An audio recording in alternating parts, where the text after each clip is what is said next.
And I got down, and then I got to 100-mile wilderness and spent a few days there, and finally got on the bus and started home. But anyways, I finished it. Not the way I wanted to finish it, but I finished it.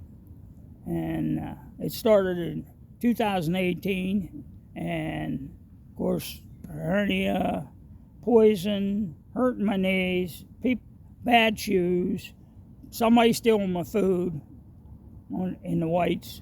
I had an adventure. And this all started in 1966 in Boy's Life when I read about Grandma Gatewood walking the trail. And then I read it again in Reader's Digest, and I said to my buddy, Roger Blau, who I went through grade school and high school with, and was friends even after we graduated, I said, I'm going to walk that trail. And I put a lot of trail time in, seeing what worked for me, packs. I had a huge frame pack I bought. It was called a freighter frame. And, hello, squirrel.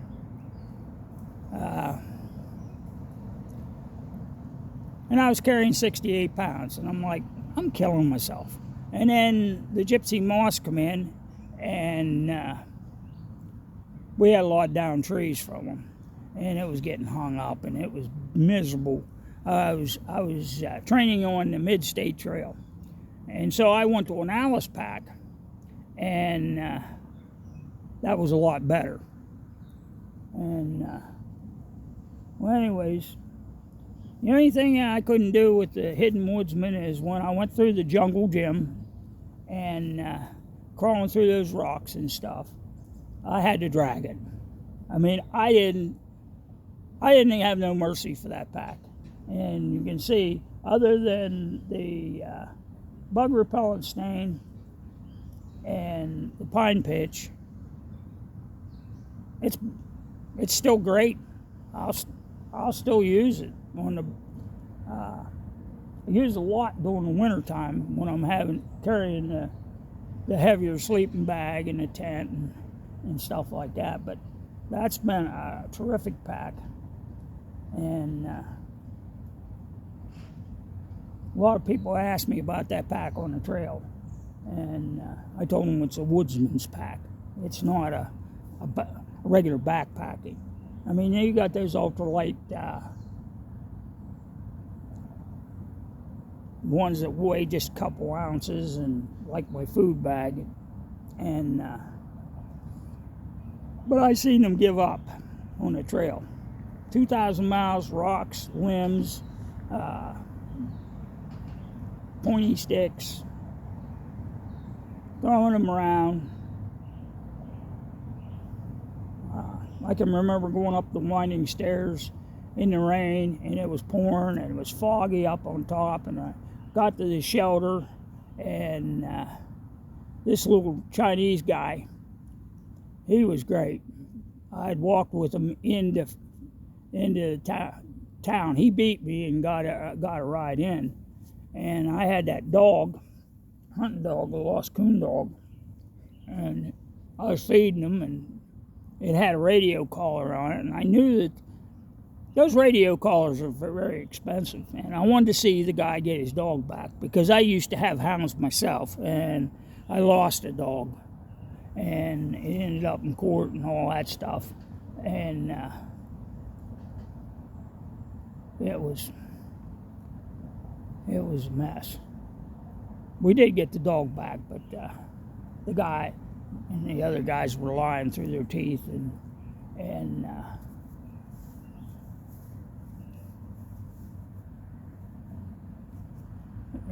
one day when I was living on the farm, coonhound showed up, and I went up to the bar and got a cup of coffee, and the regulars was in there, and I said, "Did anybody lose a coonhound?" And the neighbor said, "One of the guys I work with lives on down the valley, he has one and he lost one. I said, well, tell him to come up. And so he come up and introduced himself. I said, okay, now I'm going to do one thing. And I said, I want you to do me a favor. I'm going down and I'm going to let him loose. You call his name. If he comes to you, that's your dog. Because he listens to you, because you feed him and then take care of him and everything. But if he don't come to you, I just want you to get back in your truck and leave. And he looked at me kind of puzzled. And Mike said to him, he said, my neighbor, he said, do what the man asked. So I left the dog loose, and the dog's running around the pen and stuff, and he hollered his name, and that dog come right up and sat right in front of him. He reached down and pet him. I walked up, I said, that's your dog. And take him home. He said, what do I owe you for feeding him? I said, nothing. It might be my dog the next time. And I said, I'm glad that you got your dog back.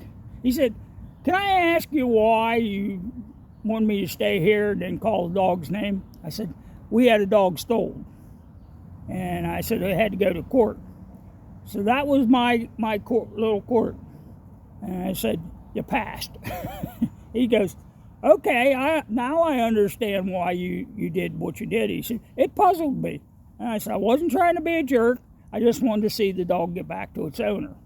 And so anyways, that's a long and a short story of that dog. But I got the dog back to the owner, and I resupplied, washed my clothes, got another pair of pants because I was on the AT diet. I lost so much weight, I couldn't keep my britches up.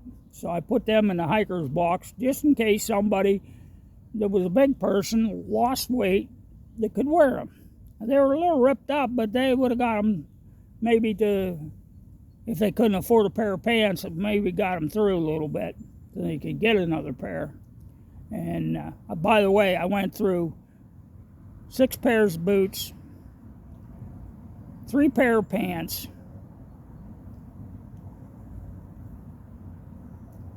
are we still recording? Yep. The phone just did a flip and I thought it shut off. Anyways, like, share, subscribe. Thank you for watching.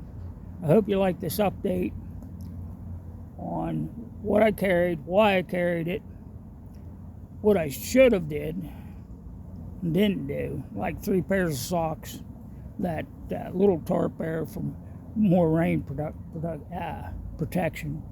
But I made it. Got wet. I would love to go back in the 100-mile wilderness and fish and camp up there. Pay the tote fee and take the kayak or canoe up. I'd take a canoe if somebody would go with me. If nobody went with me, I'd just take the kayak because, why take a big canoe when I can put everything I need in the kayak? Because I got an 11-footer and I don't have to carry water because you use the water out of the lake and filter it. Just food and fishing rod and some tackle and my hidden woodsman. I'd be good to go. So goodbye for now.